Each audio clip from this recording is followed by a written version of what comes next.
Go ahead po, Pastor. Thank you. Binabati ko ang bawat isa sa inyo sa ating buhay na Diyos.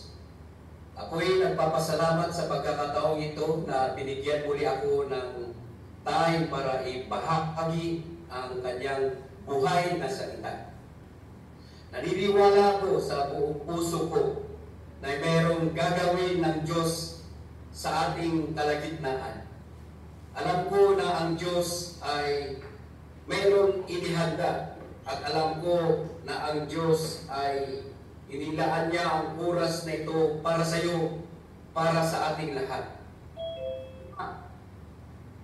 Hinihiling ko sa bawat isa na tayong pong lahat ay makinig, na tahimtim sa salita ng Diyos dahil alam ko na siya'y mangungusap sa ating mga puso at may gagawing himala sa bawat isa sa atin. Bago po tayo magpatuloy, tayo po ay dadako sa panalangin sa oras na ito. Dakilang Diyos, Ama naming banal, na lumilang ng langit at lupa, pinupuri ka namin at sinasamba, dinadakila ang iyong banal na pangalan. Itinataas namin ang iyong mga salita na aming pong pag-aaralan sa oras na ito. At inayaan din namin ang iyong banal na Espiritu Santo na siyang kumilos, humipo, mangusap sa puso ng bawat isa.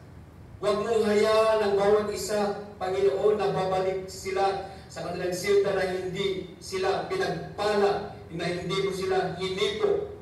Maraming pong salamat sa iyong gagawin. Maraming salamat sa katagumpayan ngayon oras na ito. Sa pangalan ni Jesus, ito ang aming samudalangin. Amen. Praise the Lord. Ang scripture reading po natin ay matatagpuan sa book of Matthew chapter 11 verse 28. Matthew chapter 11 verse 28. Sabi niya po dito sa banal na kasulatan, lumapit kayo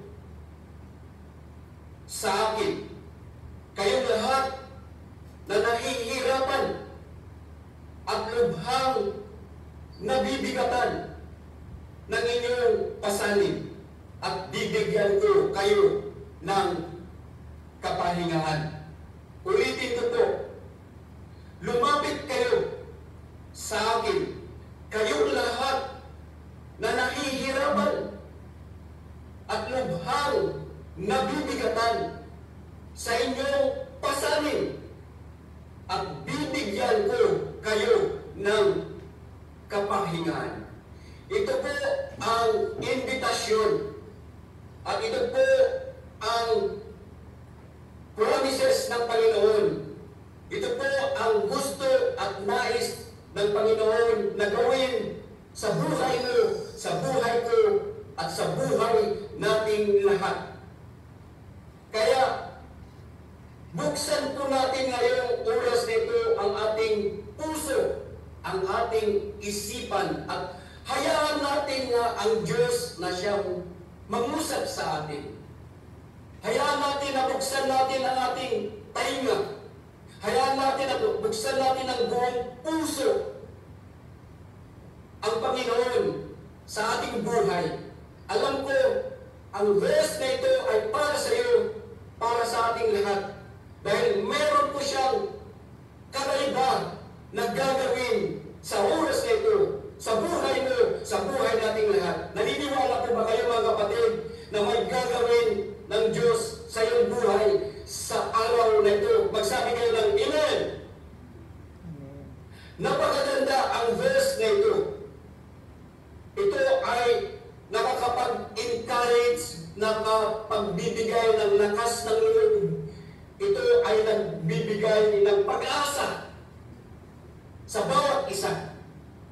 Lumapit kayo sa akin. Lumapit kayo. Ito ay isang dakilang imbitasyon. Imbitasyon mula sa langit. Itong imbitasyon ay hindi lamang para sa isang probensya, kundi ito ay magkus sa lahat ng mga probensya. Ang imbitasyon ito na dakila ay hindi lamang para sa isang lahi, kundi itong imbitasyon ito ay para sa lahat ng lahi. Ang imbitasyon ito ay hindi lamang sa isang tao, kundi ang imbitasyon ito ay lahat ng tao dito sa mundo. Ang imbitasyon ito ay saklaw ng buong mundo. Ang imbitasyon ito ay walang pinipili. Ito ay para sa lahat. Kaya sinabi ko, ito ang pinakadakilang imbitasyon. Wala pa akong nakita o napakinggan na imbitasyon sa buong buhay ko.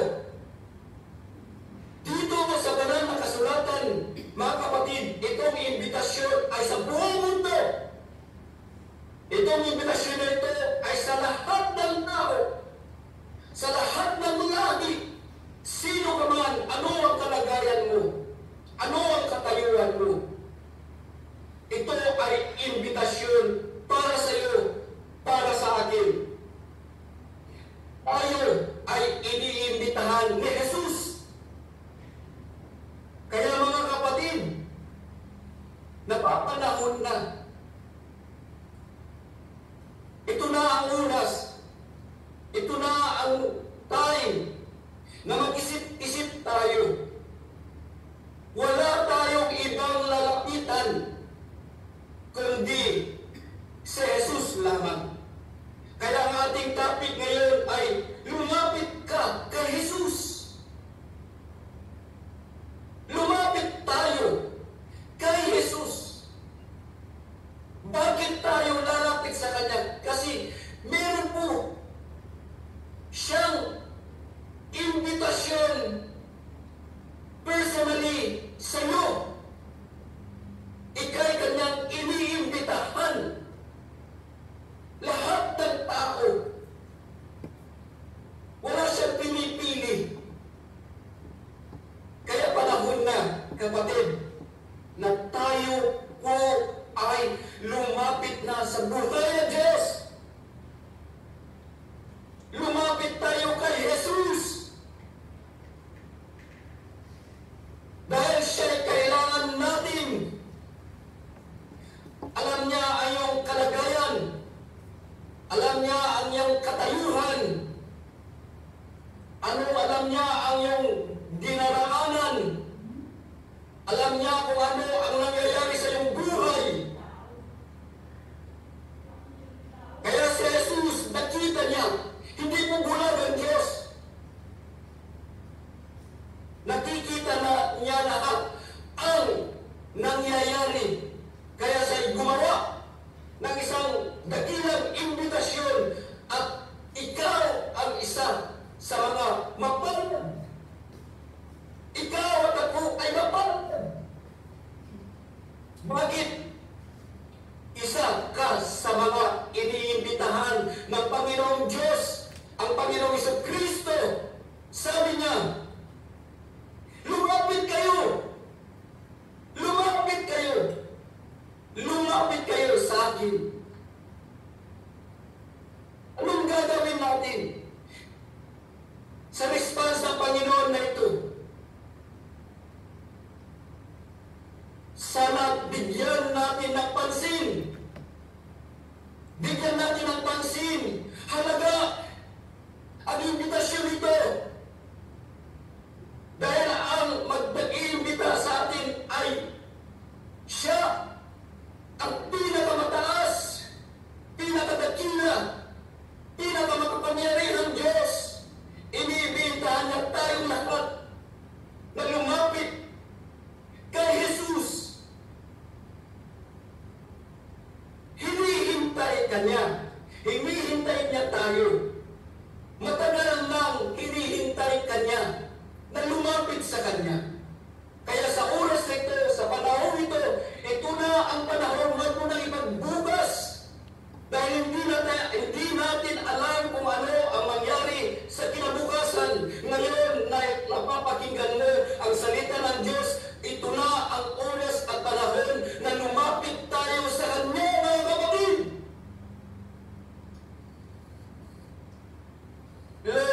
God. Hallelujah. Ang isang katanungan dito na ating dapat bigyan ng tuloy. Sino ba? Sino ba si Jesus? Sino ba siya? Kilala mo ba siya? Malalim mo ang pagkakilala mo sa Kanya? Malalim mo ang pagkakilala mo kay Jesus? Panahon na malaman natin kung sino si Jesus. Panahon na dapat malawak ang ating kaalaman patungkol sa Jesus. Kilalanin natin siya ng lubusan. Kilalanin natin siya ng buong puso. Kapatid, hindi ka magsisisi. Sabihin ko sa iyo, kapatid, itay, nay, ate, kuya, uncle, hindi ka magsisisi. Hindi ka magsisisi kung makikilala mo kung sino si Jesus sa iyong buhay. Dahil ako mismo ay nagpapatotoo. Nung nakilala ko si Jesus sa aking buhay, nagbago lahat ng takbo ng aking buhay. Nung nakilala ko siya ng lubusan, at nagpapasalamat ako sa Kanya dahil hindi pa huli ang lahat ay nakilala ko kung sino si Jesus. Hindi ako nagsisisi at nagpapasalamat ako dahil tinugon ko yung imbitasyon niya sa aking buhay. Kaya sa oras na ito, inuulit ko, lumapit ka kay Jesus. Kapatid, inay, itay, kuya, lahat po kayo na nakikinig ngayon. Buong puso kong sinasambit sa inyo dahil naranasan ko ang kabutihan ni Jesus sa aking buhay. At gusto ko rin na sabihin niyo kung hindi saan si Jesus ay buhay. Panahon na pagkamatlasan mo kung sino talaga si Jesus. At hindi ka magsisisi dahil siya ang katugunan ng lahat ng ating pangangailangan. Mga kapatid, sino si Jesus? Mga kapatid, siya ang kaisa-isang anak ng Diyos na buhay. Siya, ang kaisa-isang anak ng Diyos na buhay. Glory be to God. Siya ang hari. Tingnan po natin. Siya ang pinakamataas ng hari sa lahat ng hari sa mundo. Siya ang Panginoon ng buong mundo. Siya ang pinakamataas. Glory be to God. Hallelujah. Siya ang dakilang manggagamot. Kaya kung ikaw ay may nararamdaman sa pisikal na pangangatawan, mayroon kang nararamdaman sakit, glory be to God. May mataas tayong doktor, dakilang doktor, na kaya ng pagalingin kahit mga imposible, walang imposible sa Kanya dahil siya ay makapangyarihan Diyos. Siya ang nalaman niya pinaglupa. Nung pumalito si Jesus dito, nakita po natin sa kanyang buhay ang mga dakilang milagro, kaya hindi siya nagbabago noon, ngayon at magkailanman. Siya ay nagpapagaling noon, siya ay nagpapagaling ngayon at magpakailanman, kaya niya tayong pagalingin sa lahat ng aspekto ng ating buhay. Iyon po ang katotohanan na dapat mong malaman, na dapat nating malaman. Ako ang nagpapatotoo. Kasi nagpa-check up ako sa sa Baguio. Natuklasan nila, sabi ng doktor, yung puso ko may clog, kaya ako'y mag-maintenance. Sa isip-isip ko, hindi ko tinatanggap ito. Kaya ako'y nanalig, lumapit kay Jesus. Nagtiwala sa Kanya. At nang napunta ako sa Santiago City, ay sa Tugigaraw City, nagpa-check up ako doon.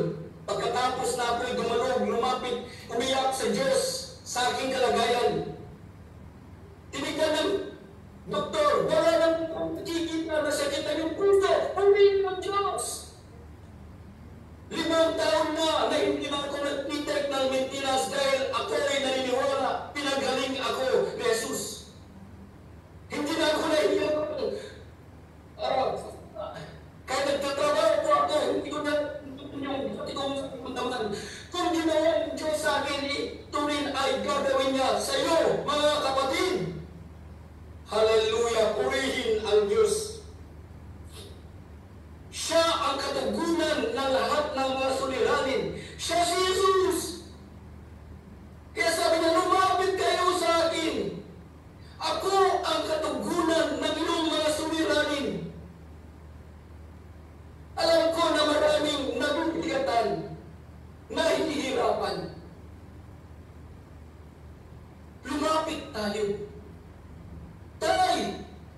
Nay! Kung napapakinggan mo ang boses kong ito,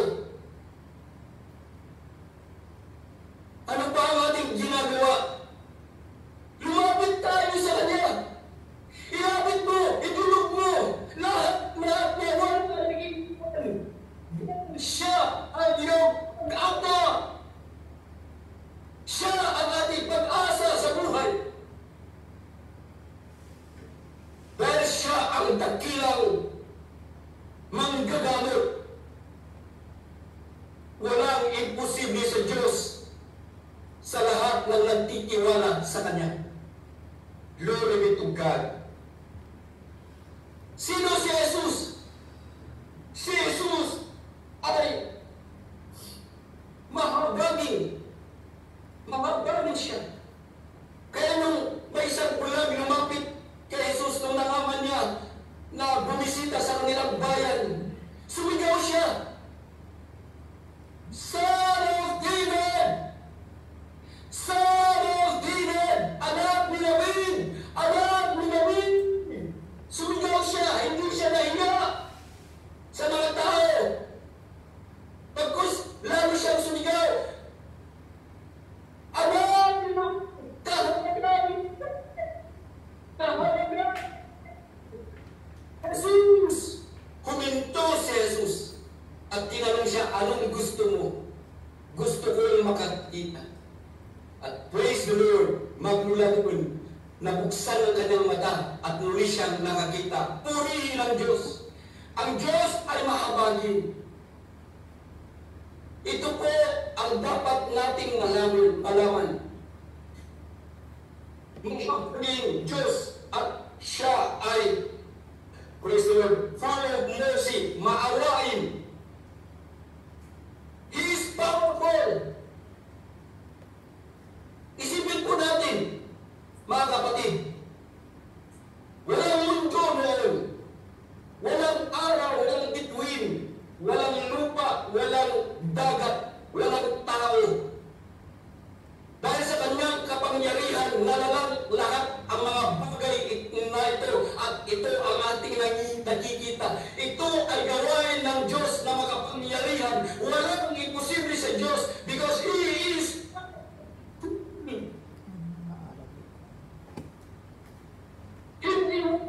siya ang kanyang kapangyarihan, kapatid. Kaya kung tayo ay lalapit kay Jesus, mararanasan natin ang kanyang kapangyarihan sa ating buhay.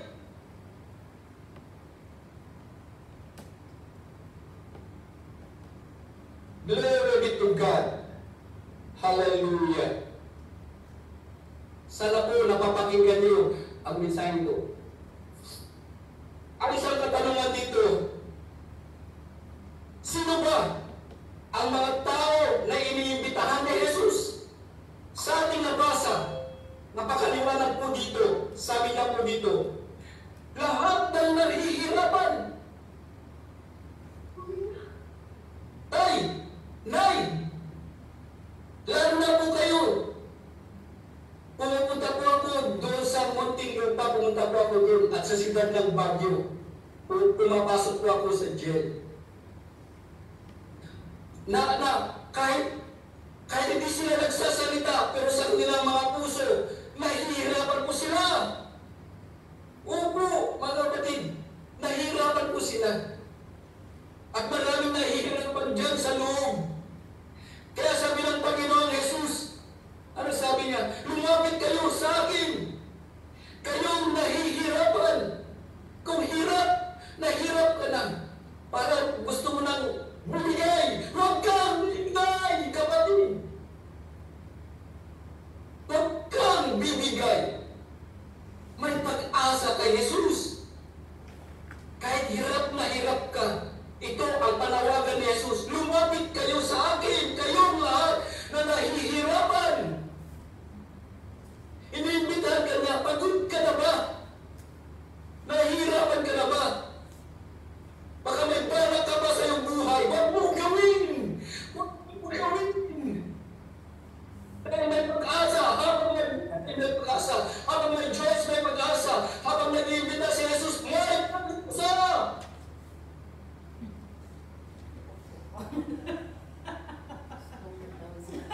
Kaya lumapit tayo sa Kanya. Huwag tayong mag-alinlangan.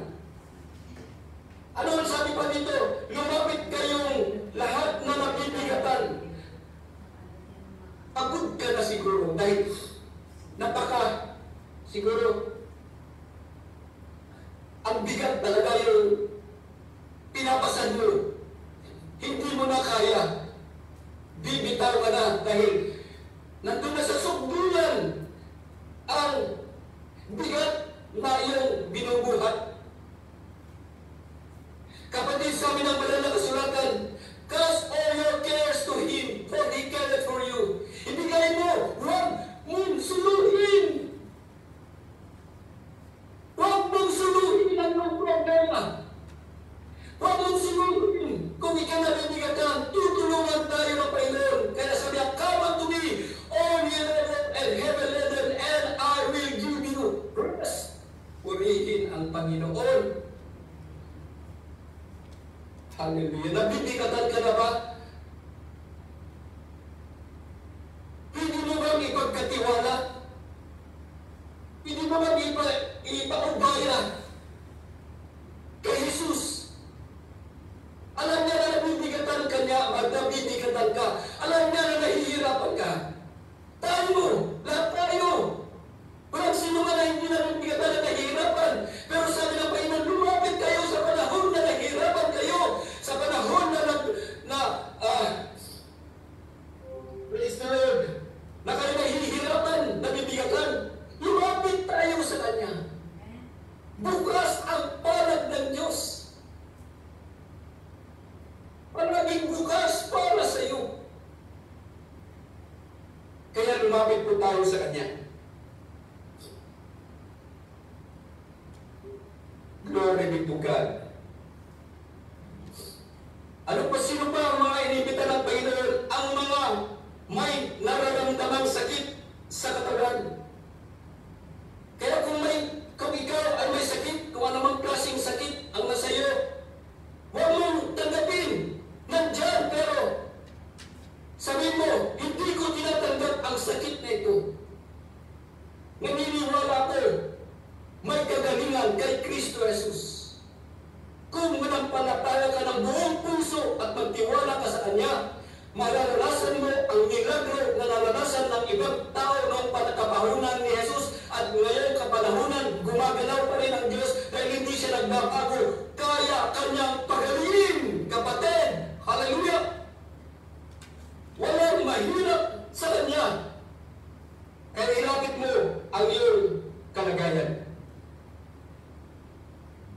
Ngayon ang katanungan, how to approach Jesus? Paano tayo lumapit kay Jesus? Ano ang gagawin natin? Siya'y nag-aanyaya at ikaw ang kanyang ininanyahan, anong gagawin natin para lumapit sa Kanya? Ito ang una. Call the name of the Lord. Call the name of the Lord. Amen! Kung nag-iisa ka sa banyo, kung saan ka man kahit natutunan, kung kaya mo sige, isigaw mo, Panginoon! Nanonood sa'yo, hindi mo Diyos. Sa lahat ng mga tumatawag sa Kanya ay binibigyan niya ng pansin. Glory be to God. Ito ang una. Call the name of the Lord. Humble yourself. Magpakumbaba tayo. Bakit tayo magpakumbaba? Hindi mo kayang pagalingin ang iyong buhay. Hindi mo kayang pagalingin. Manalangin tayo sa Panginoon. Humingi tayo ng tawad sa Kanya. At ang pangako ng Diyos sa atin, bibigyan niya tayo ng kapahingahan. Kapatid, hallelujah. Kung lalapit tayo sa Kanya, tutugunin niya ang ating mga pangangailangan. Patatawarin niya tayo, pagagalingin niya tayo, at makakamtan natin ang kapahingahan na pangako ng Diyos. Purihin ang Panginoon. Hallelujah. Tayo ay manalangin. Dakilang Ama, tinataas ko ang bawat isa na nakinig. Lord, iunat mo yung mapagpalang kamangkin kung anumang kalagayan nila ngayon. Pagalingin mo sila sa pangalan ni Jesus. I speak and I declare, healing, O God, in the name of Jesus. Hallelujah. Lahat ng klaseng sakit sa pangalan ni Jesus, lumayas ka. Magkaroon ng kagalingan sa bawat isa. Lahat ng mga may suliranin, mga pagsubok sa buhay, magkaroon ng kalutasan sa pangalan ni Jesus. Maraming salamat. In Jesus' name we pray. Amen and amen. Binabalik ko sa ating puting himsi. Magandang Praise. Maraming salamat po, Pastor Efren Carino ng MTCI Taguig. Praise the Lord. Mahal po ba natin palampakan muli ang ating Panginoon? Hallelujah. Maraming salamat po, Pastor